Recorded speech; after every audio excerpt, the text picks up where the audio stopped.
Welcome to Beer Untapped with Perry Miller, the podcast. I'm joined by Seth. Hey, welcome, guys. Thanks for finding us on the internet. Now, these shows originally aired on Brookings Radio, but now they're all here for your enjoyment. I hope you like it. There you go. Sit back, enjoy the show, relax. Let us know if you want to see anything on future shows. As we said, this comes out live in the Brookings area, but enjoy this archive episode. Beer Untapped with Perry Miller. Welcome to Beer Untapped with Perry Miller. When you go to your favorite bottle shop these days, you're confronted by row after row of craft beer. You may know what you want. You may just be browsing. Either way, there are some things to keep in mind. Number one in my book, freshness. How old is that beer? Seth Cook of Wooden Legs Brewing in Brookings agrees. We're going to have a lot of beers on the shelves, and we do in South Dakota. It's quite spectacular, the selection we have these days. But there is the reality that some of these beers have traveled a long ways, and even though they move fast, make sure that you're checking the date. Now, this doesn't mean that if a beer's older than 2 weeks that it's expired, but do be careful and do look at them. One of the favorites of mine is to go to the store and do a mixer sixer, be able to do a six-pack. I think they do pretty good in Brookings here, keeping things cycled, keeping things new, keeping it fresh. And I salute both the liquor store and Hy-Vee does that as well. But the word of caution would be if you're out exploring, some retail locations use that as the graveyard. That's where stuff goes that doesn't... It's where old beer goes. Where old beer goes. So just be careful on those. You may want to just double check the freshness. Unfortunately, there is no set standard for freshness dates on beer. Some use a purchase by date, a best by date, if you will. Some use a bottling date. That's by far my favorite. And some don't have anything at all. The industry doesn't have a hard and fast standard of how the bottles are labeled. And some of them roam off. Sometimes the labels themselves are designed to be nicked or cut with a certain date, and sometimes the cutter misses them. So, you've got to remember these guys are putting out thousands and thousands of these bottles, and even just a few minutes with the stamper not working correctly, we've got hundreds of bottles that pass without the stamp being put on them. I also prefer a bottled on date. It's always bad to have an expiration date, in my opinion, because sometimes just a sheer time period of beer changes what your expectations and what expiration. For instance, Old Coast has their old stock. I would make an argument that you really should drink it after a certain date. Old Stock from North Coast is an old ale, can improve with age for a number of years. A few other styles, imperial stouts, barley wine, some wild ales, and sours also get better with age. But most beers are best fresh, and in fact, the fresher the better. The word of caution I will give is if you're looking at the bottle, do understand that each brewery's approach to it is unique. So if you compare bottle A versus bottle B, that may not be the same thing you're looking at on both bottles, which is, I guess, the only guide I can give you is that you have to kind of know what they're doing. When you see a best buy or expiration date on a beer, it's usually 6 months after the bottling date. Also, craft beer, always best when it's been kept refrigerated. If you're out buying beers, any beer that is unfiltered or any beer that has live yeast on it, make sure you're not taking it off the shelf, off the warm shelf.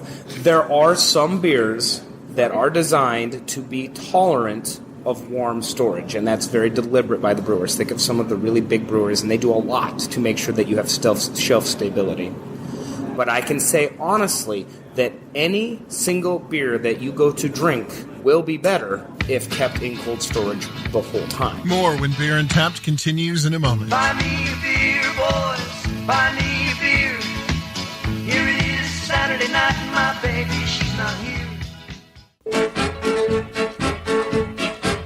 Welcome back to Beer Untapped with Perry Miller and our beer buying guide.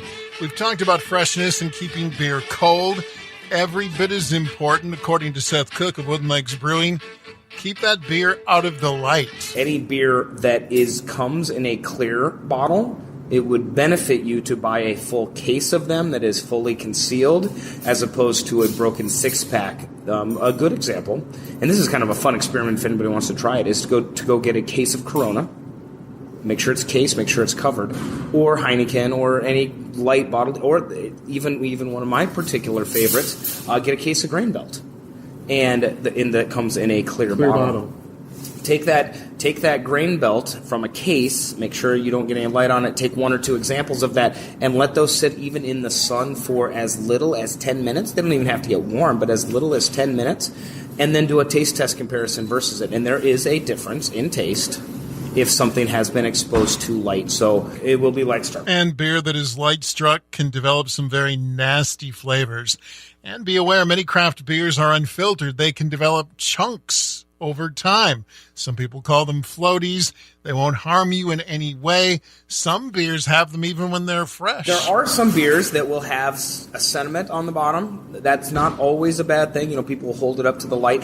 There are some beers. Boulevard is quite famous for doing some of their bottle conditioning beers. That's not always a bad thing, but too much sediment, if it's not designed by the brewery in that style, that could indicate that the beer's a little aged. And our beers are unfiltered too, so if you were to let our beers sit long enough, cold enough, you would start to see some of those things break. Some of those things collect sediment at the bottom. Final buying tip from Seth this week: a great way to sample several different beers. Get one of those variety packs offered by several brewers. And these are terrible for brewers to make, and they're frustrating for brewers to make, but I know the industry and the consumers love them, is look for variety packs, because variety packs are usually done by the brewer. There's usually a good selection of the beers, and they're usually fresh. It usually moves pretty quick. So there you have our little beer buying guide. Now, don't forget about Downtown at Sundown, Thursday evenings for most of the rest of the summer. Seth Cook says Wooden Legs Brewing is glad to be a part of it. We're really excited for that. Come down. Bands are good. Beer's pouring. We've got food vendors as well. It happens right in front of the pub, but we're not the only participant. There's lots of local businesses that do that. It's a free event, so come on down and try it. Looks like some great bands lined up this year, too. Every year there seem to be, they raise the bar again. They have a couple of favorites that would come back, but they always finding new bands to put on a good show. And for you computer gaming fans, another LAN party coming right up. On the 22nd, we're hosting another LAN party down at the pub. It's a summer LAN party, so follow us on Facebook if you want to know what that is. It's a bring your own PC, bring your own games. We're just going to play. It's going to be a fun time, so that's the 22nd of this month. That's it for this week's show. Until next time, drink local and drink responsibly.